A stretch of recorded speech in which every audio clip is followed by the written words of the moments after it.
Afin de parler de bande dessinée, de réalité mixte et d'espace de narration, je propose tout d'abord de commencer par une contextualisation et de développer les certains points qui m'ont poussé à parler de ce sujet. Après une licence à appliquer, parcours design, option design et culture numérique, où les questions de processus créatif, de conception de projet étaient mises en avant dans l'idée d'expérience d'interface toujours tournée vers l'utilisateur, je me suis dirigé vers le master création numérique, option hypermédia et espace intelligent. C'est durant ce master, à la suite d'un stage laboratoire au département Digital Arts de l'Université de Malte, que j'ai élaboré mon mémoire de recherche sur la bande dessinée avec la problématique suivante. En quoi le noir ouvre un infini permettant l'exploration spatiale de l'ellipse en bande dessinée interactive. Durant ce mémoire, j'étudie la bande dessinée comme modèle narratif par l'hypermédia, c'est-à-dire que j'aborde l'art séquentiel dans un processus sensible de lecture et d'expérience d'interaction en réseau. Durant sa présentation de l'œuvre URSS Odyssée lors du colloque Hyperurbain 6, Marc Vera, mon co-directeur de thèse, rappelle que un dispositif hypermédia, contrairement à ce que nous pouvons déjà expérimenter avec le cross-média ou le transmédia, nous oblige à concevoir un état temporaire, incomplet, de relation entre des médias, des objets plus ou moins concrets, et surtout des hommes, dont aucun ne possède, ne définit ou ne réalise préalablement et majoritairement le dispositif. Celui-ci reste donc ouvert, non finalisé, toujours associé à des entrées multiples et surtout dans l'équivalence d'un devenir relationnel profondément humain. Il faut alors penser la bande dessinée dans le cadre d'un dispositif interactif non fini, propre à l'hypermédia. C'est ce que je fais en parallèle du mémoire, en concevant une expérience de relecture interactive dans le noir. Cette expérience était proposée par l'usage d'une application en réalité augmentée, intitulée Crochet, 3 points de suspension crochet, un titre donc impossible à lire, en soi, mais que l'on peut interpréter à l'oral sous cette forme, tel un sous-titre, 4C 37.0. Le titre fait signe dans l'idée de se concentrer sur la figure de l'ellipse, représentée par les 3 points de suspension, et l'entre-espace, représenté par les crochets.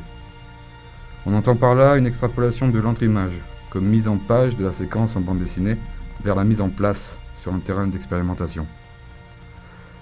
Nous ne faisons plus l'expérience uniquement de la page à l'écran, mais nous pratiquons, à l'aide d'un dispositif, une expérience spatialisée. Nous voulons dans ce terrain aller au-delà de l'écran, pousser les murs de la caverne en quelque sorte, pour y découvrir un espace que j'ai qualifié de noir. Un espace noir est, pour moi, dans le cadre d'une étude de la bande dessinée, cet espace en réseau qui s'affirme comme matériau de construction pour une architecture narrative de l'expérience. L'influence de Marc-Antoine Mathieu est liée à cette approche narrative de la bande dessinée. Le sous-titre de mon application fait référence au premier tome de la saga de Julius Corentin Agfac, L'Origine. Dans cet album, à la page 37, le lecteur est surpris par la mise en page et le récit déployé par l'auteur scénographe. En effet, un trou se trouve au beau milieu de la page. Marc-Antoine Mathieu construit une architecture narrative qui lui est propre, en déconstruisant le support même du récit. Le réseau en bande dessinée s'ouvre au-delà des cases et au-delà de l'image même. Il nous oblige à nous investir évidemment dans le processus et le système à l'œuvre à travers la construction narrative. C'est également, par exemple, le système que développe Matt Mullican, un autre artiste, lorsqu'il investit la ville comme construction scénarisée. En 1991, dans le prolongement de ses expériences de projection mentale, Matt Mullican répond à la proposition qui lui est faite en France de créer un environnement virtuel interactif. Les 5 niveaux symboliques d'interprétation, tels qu'ils s'identifient dans ses projets antérieurs et notamment dans sa ville, se retrouvent alors accordés en un.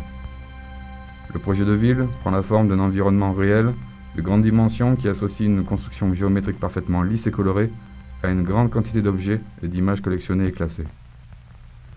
Parallèlement, il fait réaliser sa ville en images de synthèse en France par le département d'imagerie numérique du Centre national de bande dessinée et de l'image d'Angoulême la même année. On voit avec Mullican le cheminement entre sa production de signes plastiques et virtuels. Le système et l'expérience sont alors centraux dans sa production. Aussi, quand Matt Mullican dit explorer l'imaginaire, c'est bien en formant une carte qui possède formellement de nombreux codes de la bande dessinée que le spectateur peut décrypter et lire par l'image. Cette expérience le plonge déjà dans la ville que Matt Mullican va modéliser. Matt Mullican, en fait, fait le pont entre les codes de la bande dessinée et une posture hypermédia. La bande dessinée doit, je pense, si elle veut intégrer véritablement les médias numériques et la réalité mixte, savoir apprendre et se jouer de l'hypermédia. C'est ce que je défends en tout cas avec ma thèse, bande dessinée et réalité mixte, vers de nouveaux espaces de narration.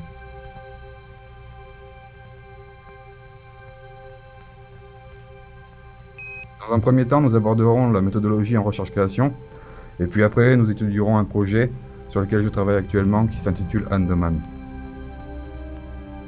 Nous adoptons une méthodologie de recherche-création. Cette approche hybride du terrain et des usages est spécifique au travail du laboratoire LLECTI. Le terrain offre un support à l'expérience. Il permet une appropriation des concepts, des éléments de réponse d'une problématique, par l'étude des usages et des informations que nous pouvons récolter. De l'étape de conception, les usages et stratégies des auteurs, à l'expérimentation, les usages et tactiques des utilisateurs. En 2012, Chapman et Sobczak résument la méthode de la manière suivante. La recherche-création est un domaine naissant des sciences humaines où l'on s'intéresse aux expériences médiatiques et aux manières de savoir contemporaines. Les projets de recherche-création comportent typiquement un processus créatif, une composante esthétique expérimentale ou une œuvre artistique. La méthodologie fait œuvre. Aussi, pouvons-nous rapprocher la recherche-création à cette phrase de Pierre Soulages. C'est ce que je fais qui m'apprend ce que je cherche. En effet, le processus artistique de Soulages entre dans une méthodologie de recherche-création, dans la manière où sa pratique de la peinture est perpétuellement repensée, adaptée par la matière, le geste, le support et évidemment la lumière. Il interagit avec la toile. Il crée dans cette méthode de travail un parcours sur un terrain, par exemple l'outre noir, que le spectateur pourra ensuite contempler et même sera en mesure de jouer dans et avec l'espace. La bande dessinée, pensée dans une méthodologie de recherche-création, dans un processus hypermédia, agit et permet d'agir dans l'espace de l'œuvre. La BD dicte sa propre narration. Aussi, je dirais même que la bande dessinée développe ses concepts et doit être abordée par des idées en bande dessinée. Nous pensons bien évidemment à la didactique d'Eisner, de Scott McCloud, qui explique en bande dessinée comment faire de la bande dessinée. On peut penser aussi à Richard Maguire, qui produit Here, un album primé par le Festival d'Angoulême. Mais je pense aussi à Mazzucchelli, qui dans son Asterios Polype, place le lecteur dans l'idée en bande dessinée. Mazzucchelli utilise des codes qu'il agence en réseau, tels que l'architecture, la musique, la mécanique, et leur donne un sens en bande dessinée et pour la bande dessinée. La musique chez Mazzucchelli devient une page, devient de l'espace, sur lequel se compose et se recompose l'histoire. La BD est un art subversif par excellence. Elle compose et interroge ses codes, une capacité interactive que l'on retrouve en recherche-création. Elle nous permet, par ses compositions, ses espaces, une immersion dans la narration. Alors la narration en bande dessinée est bien envisagée ici du point de vue de l'espace. Ce sont des questions d'espace, parfois sous couvert d'influence temporelle. La bande dessinée alors étend son tout vers l'espace d'expérimentation. C'est dans cette idée que la réalité mixte se rattache à la bande dessinée. L'expérience de lecture rend simultanées les tensions et relations spatiales au travers de dispositifs multiples et désynchronisés.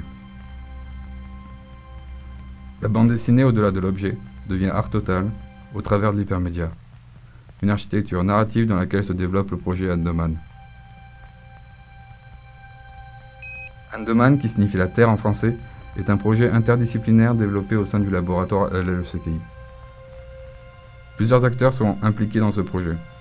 Noémie Beck, maîtresse de conférences en civilisation britannique et irlandaise, Ghislaine Chabert, maîtresse de conférences HDR en sciences de l'information et de la communication, Marc Vera, maître de conférences HDR en sciences de l'art, et moi-même, qui prend en charge la réalisation du projet. Le dit projet sera exposé et expérimenté lors du colloque Mythes et folklore celtique dans le monde anglophone du 5 au 6 novembre 2020 et sera aussi étudié pour le colloque Texte et Images 6 à Malte pour un nouveau contrat social de l'errance. Andaman est une adaptation d'une légende irlandaise intitulée La mort tragique des enfants Turéan. Cette légende est propice à une expérience multi-utilisateur et multi-device puisqu'elle s'organise autour de deux personnages antagonistes, autour de deux points de vue et de deux environnements différents. C'est une architecture imbriquée, parfaite pour l'XR, qui rappelle à la fois la posture de Matt Mullican et le formalisme de Mazzucchelli. Dans la légende, une stratégie est mise en place par un premier personnage, nommé Lou. C'est un piège dans lequel sombre un deuxième personnage nommé Brian au fur et à mesure de l'histoire. Brian succombera au cours d'une ultime épreuve après avoir presque terminé une certaine quête, pas besoin de passer plus de temps là-dessus. Nous proposons une lecture de la légende à travers une adaptation en réalité mixte. Les deux héros, les deux personnages principaux sont incarnés par deux utilisateurs possédant soit un casque de réalité virtuelle, soit un smartphone fourni avec une application en réalité augmentée. L'utilisateur avec la réalité augmentée en main incarne Lou et celui avec la réalité virtuelle incarne Brian. L'histoire est stratégique. Pour vivre et comprendre cette stratégie, elle doit être expérimentée des deux points de vue simultanés. Une forme que la bande dessinée maîtrise dans l'idée de capacité de construction spatio-temporelle. Cette forme, nous tâchons de la schématiser afin d'en faire ressortir un système, une logique. Puis nous nous rattachons à un terrain, ici la réalité mixte et la légende. Nous recherchons à créer toujours un système proposant des concepts et des réponses associées à ces derniers. On crée en fait un schéma. Le schéma n'est pas une représentation du récit, mais le plan architectural véritablement à l'œuvre dans le projet. La recherche-création nous permet ainsi de construire une expérience de lecture pour et par la réalité mixte. Le schéma est une articulation synthétique de chaque élément en jeu dans le projet et l'expérience. Il est à la fois la représentation et le produit de l'hybridation méthodologique. Il fait l'image de la construction narrative. En formant une architecture narrative, on déconstruit l'idée en récit. Autrement dit, en interférant en quelque sorte sur le récit, le schéma révèle ses potentiels narratifs. Notre schéma doit être ainsi lu, de droite à gauche, mais en même temps de gauche à droite, et en rotation de haut en bas et de bas en haut. Cette complexité de lecture est nécessaire pour représenter le développement conceptuel de la légende. Le schéma aide à comprendre l'adaptation en bande dessinée et représente l'interface, fait interface, de tous les espaces invoqués dans le texte et donc dans le projet et l'expérience. Il compose ces éléments pour une idée, une scénarisation en bande dessinée et en réalité mixte. En conclusion, nous pourrons dire que la bande dessinée lancée dans l'hypermédia, du processus créatif jusqu'à l'expérience proposée aux utilisateurs, s'ouvre à un développement de et en réalité mixte.